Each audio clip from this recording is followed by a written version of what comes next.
Yo, what up? Samahan nyo ako dahil pupunta tayo sa Year 8 ng Stance Culture Philippines. Tara! Sunday pala natin yung isang tropa natin, yung schoolmate natin sa high school. At sabay kami magro-rolling. Dito lang, malapit lang sa Bagong Silang. Ito na yung kasama ko, eh no? Hindi, ikaw. Naka-vlog na yun eh. Rolling na kami, rolling. Yung kasama ko, si Anton.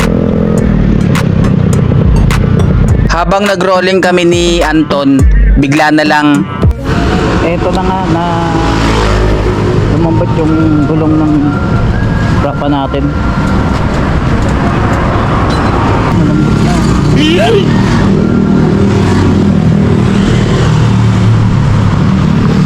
kaya dinala namin dito sa vulcanizing shop, bandang bayan.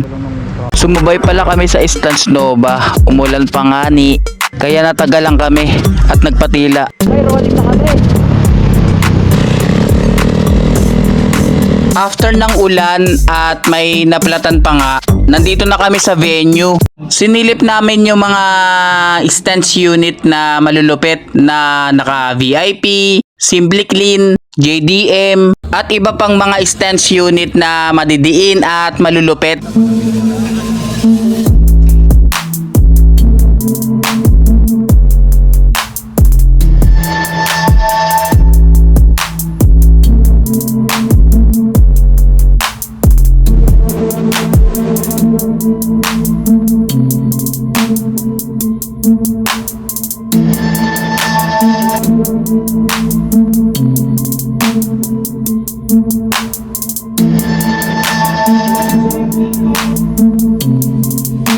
Yun, nakita natin si Daily Gaijin, yung pinakamaraming basher sa Facebook.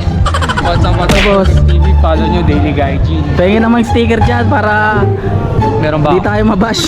Tayo. Yun. Pang. Libre yan. Yun, oh. Thank you so much. Follow nyo Daily Gaijin. Wara. Nagtry din ako sumalang sa show, tumagos din kahit papaano.